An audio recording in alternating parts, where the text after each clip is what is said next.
Let's mic history को जानो।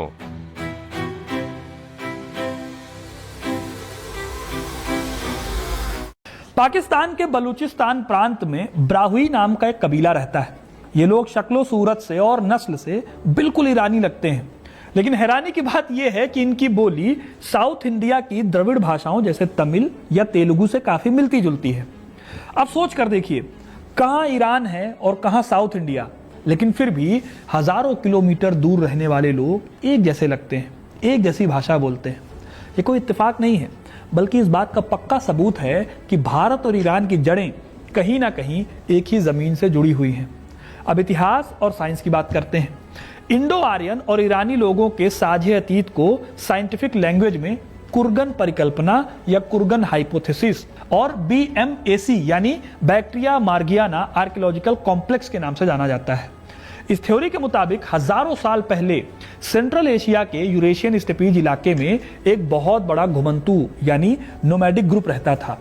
ये लोग घोड़ों की सवारी करने और रथ चलाने में माहिर थे।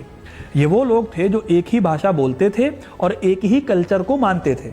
लेकिन टाइम के साथ चरागाहों और नई जमीन की तलाश में इन लोगों ने वहां से दक्षिण की ओर अपना सफर शुरू किया, और यहीं से शुरू हुई वो यात्रा जिसने भारत और ईरान को दो देशों में तो बांट दिया, लेकिन उनकी जड़ों को कभी अलग नहीं कर पाया। यही वो ऐतिहासिक सफर था जिसने दुनिया का भूगोल हमेशा के लिए बदल दिया। इस सफर के इस लंबे रास्ते में ये विशाल इंडो ईरानी भाषी ग्रुप दो अलग अलग ब्रांचेस में बट गए। इस समूह की पहली शाखा हिंदू कुश के ऊंचे पहाड़ों को पार करती है और भारतीय उपमहाद्वीप के सिंधु और गंगा के उपजाऊ मैदानी इलाकों में आकर बसती है। इन्हें ही इतिहास में इंडो आर्यंस कहा गया। जबकि दूसरी शाखा पहाड़ों के पार नहीं गई, वो ईरानी पठार यानी ईरानियन प्लेटो पर ही रुक गई। उन्होंने वहीं अपनी सभ्यता का विस्तार किया और वो आगे चलकर प्राचीन फारसी या ईरानी कहलाए। यानी कि आज के जो भारतीय हैं और जो ईरानी हैं वो असल में हजारों साल पहले एक ही कबीले में रहते थे। अब ये मैं नहीं कह रहा हूं, ये सब कुर्गन हाइपोथेसिस में बताया गया, जिसका जिक्र मैंने अभी थोड़ी देर पहले किया। और यहीं से शुरू होती है भारत और ईरान के करीबी संबंधों की वो कहानी जो सिर्फ इतिहास नहीं बल्कि भारत और ईरान की पहचान का भी हिस्सा है। हमारे शब्द, हमारी परंपराओं में भी कई बातें मिलती जुलती हैं, लेकिन एक सच इससे भी बड़ा है, और वो ये कि जिन असुरों को भारत में राक्षस माना गया वही ईरान में अहुरा यानी भगवान बन गए, और जिन देवों को हम पूजते हैं उन्हें वहां बुराई का प्रतीक समझा गया। तो ऐसा क्या हुआ कि एक ही पवित्र आग की पूजा करने वाली दो सभ्यताएं एक दूसरे के देवताओं को ही उल्टा देखने लगी? क्या यह सिर्फ धर्म का बदलाव था या इसके पीछे कोई गहरी और कहानी छिपी हुई है जो इतिहास की किताबें सीधी तरह से नहीं बताती? वही सच इस कहानी में छिपा है, और जब आप इस पूरी कहानी को समझेंगे तो आपको समझ में आएगा कि ईरान और भारत का रिश्ता कितना पुराना है। आज मैं आपको ईरान और भारत के रिश्ते का पूरा सच बताऊंगा।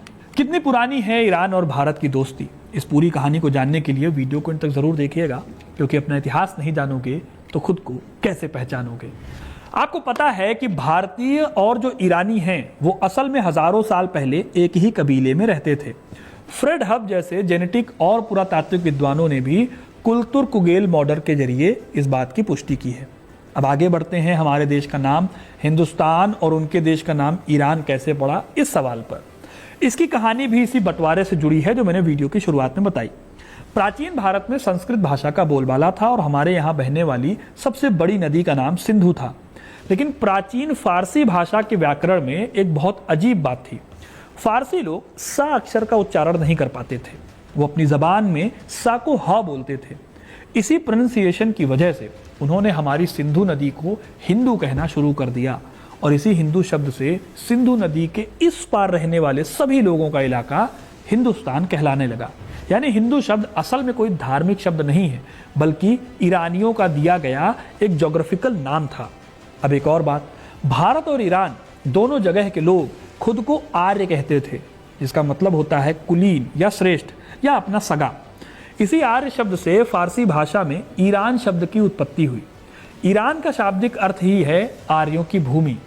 सोचिए, मॉडर्न दुनिया और ये बॉर्डर्स बनने से पहले हमारे नाम, हमारी भाषा और हमारी पहचान एक दूसरे से कितनी गहराई से जुड़ी हुई थी।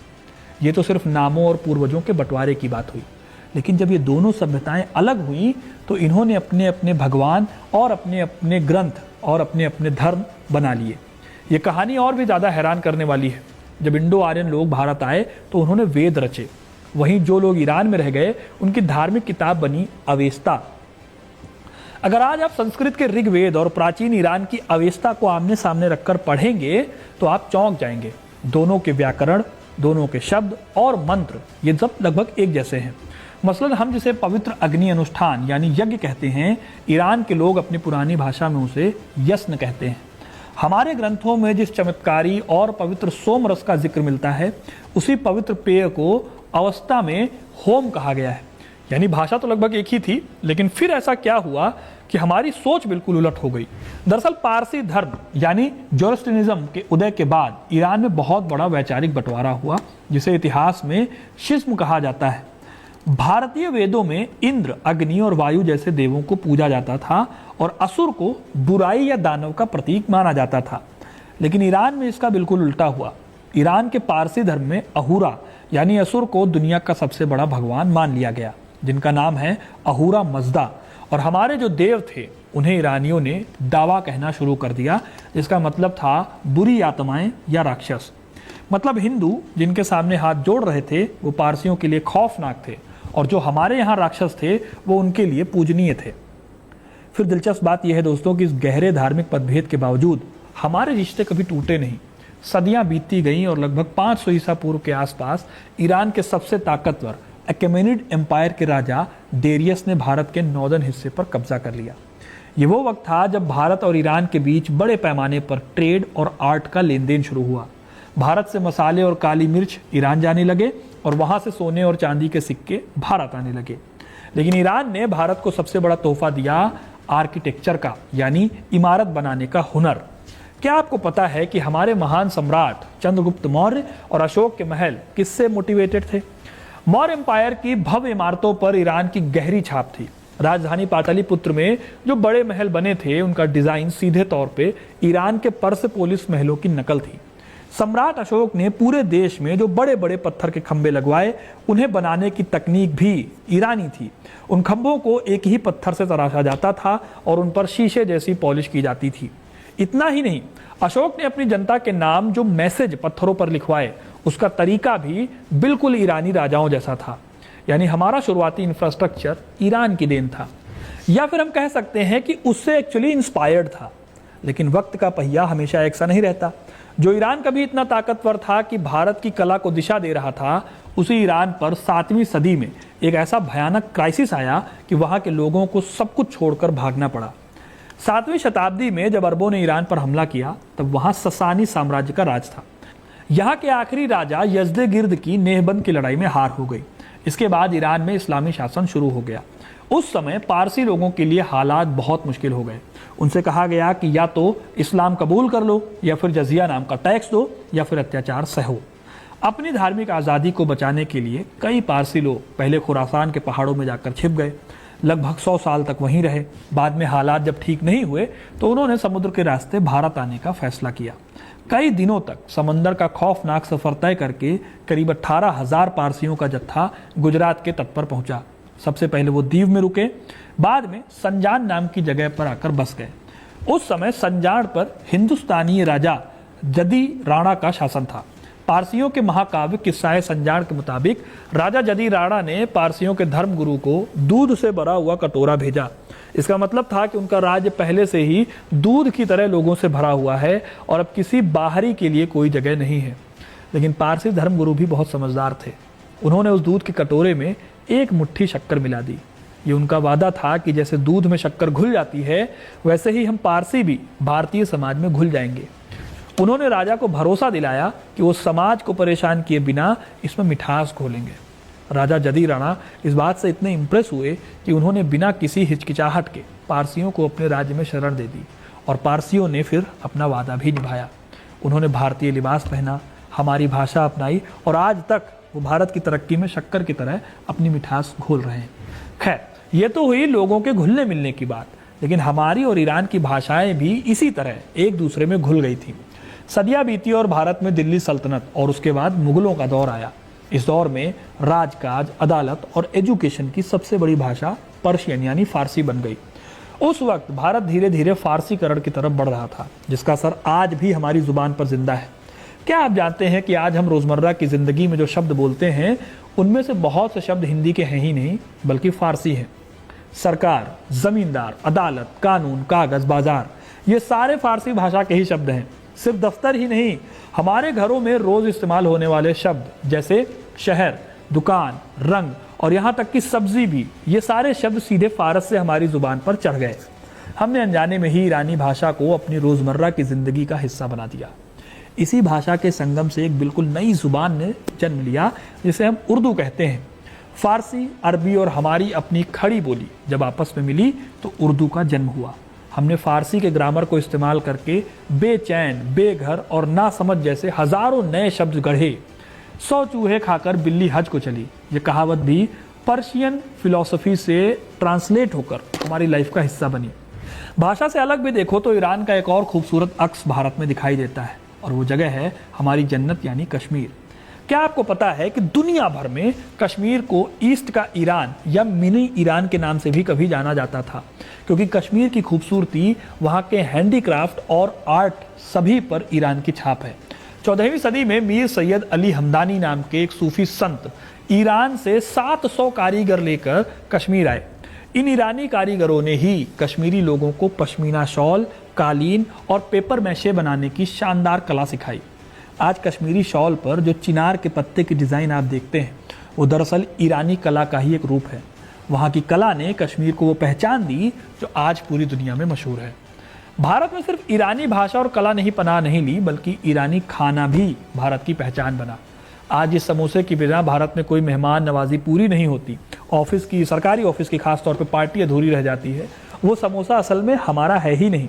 ये सुनकर थोड़ा सा झटका लग सकता है, आपको बुरा भी लग सकता है, लेकिन सच यही है कि जिस समोसे को हम आज देसी स्ट्रीट फूड मानते हैं उसकी पैदाइश भी ईरानी यानी प्राचीन पर्शिया में हुई थी। 10वीं सदी की फारसी किताबों में एक डिश का जिक्र मिलता है जिसे सुनसाक कहा जाता था। ये मैदे से बनी एक तिकोनी पेस्ट्री होती थी जिसमें कीमा, प्याज और मेवे भरे जाते थे। पर्शिया के व्यापारी जब लंबे सफर के लिए निकलते थे तो ये सनबुसाग उनके लिए सबसे बेहतरीन खाना होता था क्योंकि ये बहुत जल्दी खराब नहीं होता था।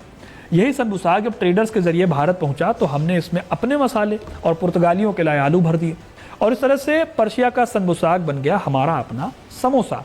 इतना ही नहीं, खाने में जो मुगलई स्वाद है जैसे बिरयानी, पुलाव और कबाब, वो भी इसी इंडो ईरानी रिश्ते की देन है। जिसे हम पुलाव कहते हैं वो फारसी पिलाफ से आया है और लखनऊ का मशहूर गलावटी कबाब जो मुंह में जाते ही घुल जाता है वो भी फारसी ग्रिलिंग तकनीक और भारतीय मसालों का ही जादू है। भारत और ईरान के इस मिलन का सबसे सुरीला नतीजा अगर कहीं देखने को मिला तो वो था हमारा संगीत। 13वीं सदी में दिल्ली सल्तनत के दौरान एक बहुत बड़े सूफी कवि हुए और संगीतकार हुए अमीर खुसरो। उन्होंने पर्शियन म्यूजिक और भारतीय स्वदेशी धुनों को मिलाकर एक नया ही म्यूजिक बनाया। इसको हम हिंदुस्तानी शास्त्रीय संगीत कहते हैं। ये दक्षिण भारत के कर्नाटक संगीत से बिल्कुल अलग था।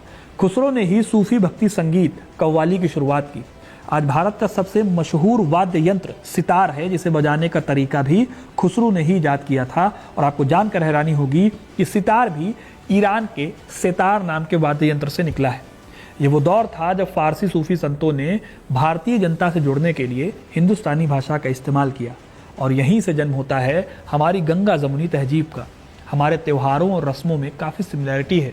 जैसे पारसी और शिया समुदाय भारत में नोज़ मनाते हैं जो असल में फारसी नया साल है और बसंत के मौसम में मनाया जाता है। इसी तरह साल की सबसे लंबी रात यानी 21 दिसंबर को ईरानी लोग याल्दा नाइट मनाते हैं। इस रात वो तरबूज और अनार खाते हैं और फारसी कवि हाफिज की कविताएं पढ़ते हैं। हमारे यहाँ मकर संक्रांति और लोहड़ी भी इसी तरह मौसम के बदलने की खुशी में मनाया जाता है। बल्कि जो हिंदुओं का नया साल है वो भी मार्च में आता है जिसके देश के अलग अलग हिस्से में अलग अलग नाम होते हैं। तो दोस्तों ये जितनी भी बातें मैंने आपको बताई ये किसी इतिहास की किताब में छिपे हुए पन्ने नहीं है। ये एक ऐसा जिंदा इतिहास है जो आज के भारत की सांसों में धड़कता है। और यही वजह है कि इस साल जब ईरान पर मिसाइलें गिर रही हैं तो ईरान का साथ देना या साथ छोड़ देना बहुत मुश्किल काम होगा। मॉडर्न हिस्ट्री में भी ईरान और भारत ने एक दूसरे के साथ देने के कई एग्जाम्पल दिए हैं। अरबों के हमले ने सैसनिड साम्राज्य को जरूर तबाह किया, लेकिन कुछ इतिहासकारों का यह भी मानना है कि उसी दौर में फारसी साहित्य और ज्ञान को अरबी अनुवाद के जरिए बचाकर भी रखा गया। इसी ने बाद में यूरोप के पुनर्जागरण में एक बहुत इंपॉर्टेंट रोल निभाया। भारत की बात करें तो उसने भी कभी ईरान को एक तरफा चश्मे से नहीं देखा। जब 1932 में रविन्द्रनाथ टैगोर ने ईरान का दौरा किया था तो उन्होंने साफ तौर पर कहा कि भारत और ईरान का गहरा कल्चरल रिश्ता अटूट है। कोल्ड वॉर के दौरान भी जब दुनिया दो खेमों में बटी थी, तब भी दोनों देशों के बीच ये कल्चरल पुल कभी टूटा नहीं। एक वक्त था जब परसेपोलिस की भव्यता भारतीय दरबारों को मोटिवेट करती थी, और आज इंडियन इन्वेस्टमेंट युद्ध से जूझते ईरान के इंफ्रास्ट्रक्चर को खड़ा करने की कोशिश कर रहा है। यह सिर्फ एक इकोनॉमिक ट्रांजैक्शन नहीं है, ये उस लंबे हिस्ट्री का एक नया चैप्टर है। आज जब आप 2020 के दशक की जेनेटिक स्टडीज को देखते हैं तो कुछ जेनेटिक स्टडीज ये बताती हैं कि नॉर्थ इंडियंस और ईरानियों के बीच जेनेटिक रिलेशन उनके अपने कई पड़ोसियों से भी ज़्यादा गहरा है। तो ये बात सुनकर आप चौंकेंगे जरूर, लेकिन औपनिवेशिक दौर में इन संबंधों पर कम ध्यान दिया गया, और आज की बॉर्डर बेस्ड राजनीति ने हमें यह विश्वास दिला दिया कि पासपोर्ट हमारी सदियों पुरानी साझी यादों से ज़्यादा इंपॉर्टेंट है। तो दोस्तों, ये थी कहानी कि कैसे हम और ईरानियन आपस में इतना बड़ा कल्चरल रिश्ता शेयर करते हैं। आपको ये कहानी कैसे लगी कमेंट करके ज़रूर बताइए। वीडियो को लाइक शेयर करना ना भूलें, और ऐसी इंटरेस्टिंग कहानियों के लिए, इतिहास से जुड़े रहने के लिए हिस्ट्री कनेक्ट को सब्सक्राइब जरूर करें। धन्यवाद।